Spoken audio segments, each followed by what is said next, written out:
C'est avec beaucoup de plaisir que je te retrouve pour cet avant-dernier thème sur le pardon. Nous avons deux références bibliques. Marc chapitre 11, versets 25 et 26 et 1 Pierre 3, verset 7. 1 Pierre 3, verset 7. Avant d'aborder notre thème, prions. Notre Seigneur et notre Dieu, nous te remercions pour le bonheur de te connaître et de marcher dans tes voies. Aujourd'hui, dans ce thème, nous verrons les obstacles au pardon. Cet esprit de nous aider et nous libérer, nous t'en prions. Au nom de Jésus, pour ta gloire éternelle. Amen. Allons au livre de Marc, chapitre 11, les versets 25 et 26. Nous lisons. Marc 11, 25 et 26 déclare: Et lorsque vous êtes debout, faisant votre prière, si vous avez quelque chose contre quelqu'un, pardonnez, afin que votre Père qui est dans les cieux vous pardonne aussi vos offenses. Mais si vous ne pardonnez pas, votre Père qui est dans les cieux ne vous pardonnera pas non plus vos offenses. Arrêtons-nous ici. Beaucoup de personnes disent le Notre Père. Et nous y trouvons: pardonne-nous nos offenses comme nous pardonnons à ceux qui nous ont offensés. Attention. Certains ne pardonnent pas ou pardonnent à demi-mot. Dieu ne fait pas comme nous. C'est soit il pardonne ou il ne pardonne pas. Tu as noté aussi dans la référence, il est question de quand tu es debout faisant ta prière. Des personnes cherchant à te convaincre qu'il faut se mettre à genoux ou une position haute, se coucher au sol. Mais dans la Bible, on découvre, mais ce n'est pas le thème, hein, la position pour la prière. D'accord? Le thème, c'est tout simplement, si tu veux que Dieu te pardonne, tu dois pardonner à ceux qui t'ont offensé. S'il t'arrive de dire: oh, je ne supporte pas cet homme-là, je ne le piffe pas. Cette seule parole te ferme la porte du ciel. Parce que la Bible te dit que si tu ne pardonnes pas, Dieu ne te pardonne pas. Allons dans le livre de 1 Pierre chapitre 3. Et nous lirons le verset 7. La Bible déclare: Marie, montrez à votre tour de la sagesse dans vos rapports avec vos femmes comme avec un sexe plus faible. Honorez-les comme devant aussi hériter avec vous de la grâce de la vie. Qu'il en soit ainsi, afin que rien ne vienne faire obstacle à vos prières. Logiquement, dans des foyers chrétiens, on fait le culte le matin et le soir. Le culte, c'est un moment où la famille se place sous l'égide de Dieu. Ils prennent un hymne ou deux en fonction de leur projet. Ils chantent, ils prient, ils prennent la Bible, ils lisent une portion. Chacun s'organise comme bon lui semble. Mais logiquement, normalement, afin de débuter le culte, et ils doivent prier pour demander à Dieu d'accepter le culte. Et en achevant, ils doivent remercier Dieu encore par la prière. Mais avant de faire le culte, avant de faire monter une prière pour inviter Dieu de venir dans la famille, ces personnes doivent faire la paix. Mais oui, s'il y a un différend dans le couple, ils ne peuvent pas faire de culte parce que Dieu n'est pas là. Ils doivent reconnaître leurs erreurs, se demander pardon et changer d'attitude, surtout. Et une fois qu'ils ont fait la paix, à ce moment, ils peuvent se présenter devant l'Éternel. Si tu es en conflit avec ton époux ou ton épouse,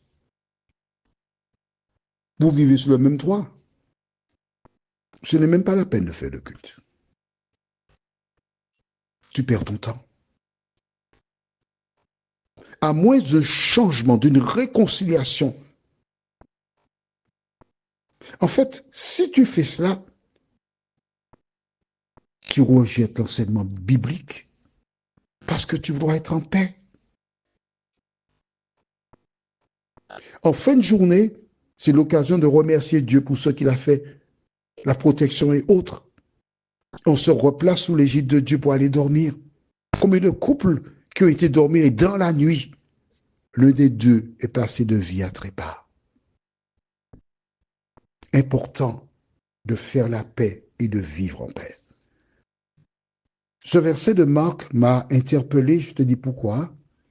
Dans les années 77, j'étais à Trinidad, à l'école, et une dame m'a raconté que son père, qui avait une certaine fonction, avait un collègue.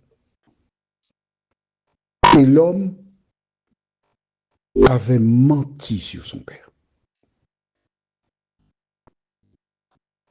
Et ce dernier a été affecté. Il a développé un cancer. Sur son lit,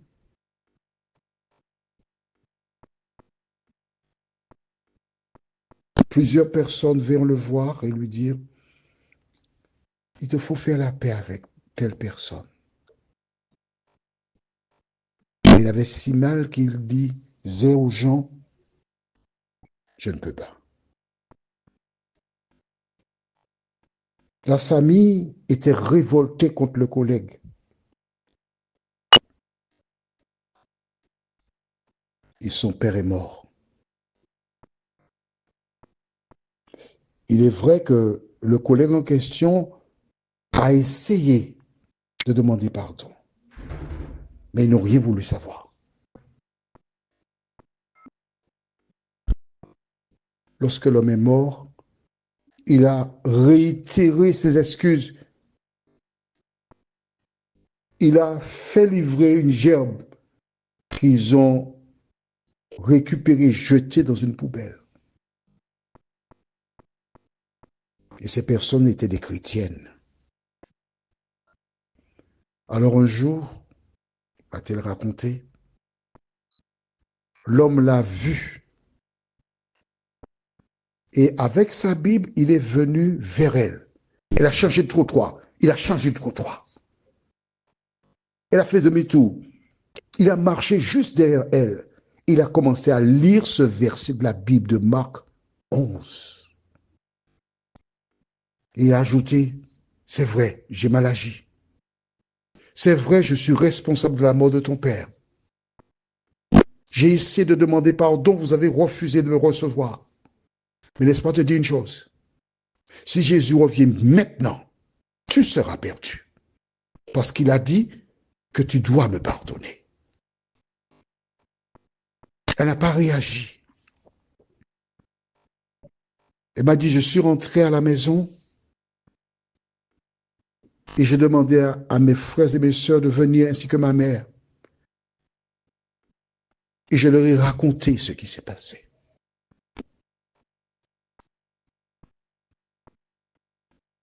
Chacun a émis un avis. Nous avons passé des heures à en parler. Et nous sommes parvenus à la conclusion qu'en tant qu'enfants de Dieu, nous ne pouvons pas continuer à vivre ainsi, car c'est perdre la vie éternelle. Nous avons invité ce monsieur à venir. Et lorsqu'il est entré chez nous, le visage était grave.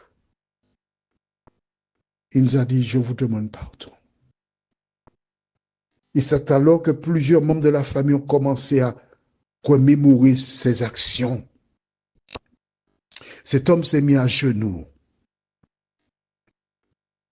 Tout ce que vous venez de dire, c'est la vérité. Je reconnais, j'ai mal agi. Je reconnais. Si je pouvais, j'aurais ramené votre père et époux à la vie, mais je ne peux pas. Je vous demande de me pardonner. Alors, la mère a été vers lui, l'a aidé à se relever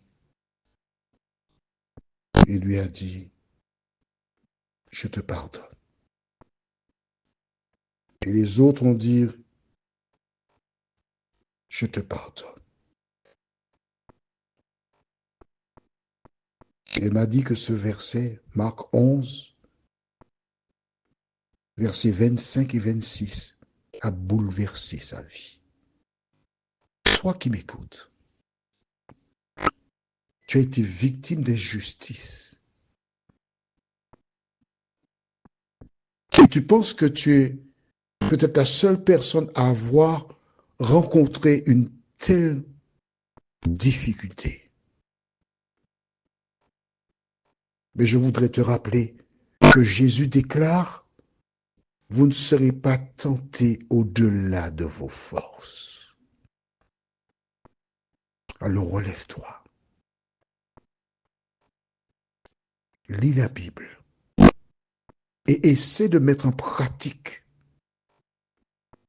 Parce que si tu ne pardonnes pas aux autres, Dieu ne peut pas te pardonner. Prions. Notre Seigneur et notre Dieu.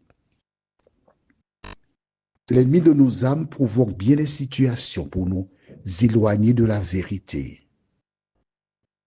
Mais nous te demandons de nous aider jour après jour à développer les sentiments qui étaient en Jésus de Nazareth. Merci, ô Dieu, de continuer de nous éclairer, nous diriger dans le chemin du salut. Nous te réclamons cette grâce au nom de Jésus et pour ta gloire éternelle. Amen. Que l'Éternel continue de te bénir et rappelle-toi, chaque de nous, nous devons être l'image de Jésus. À bientôt.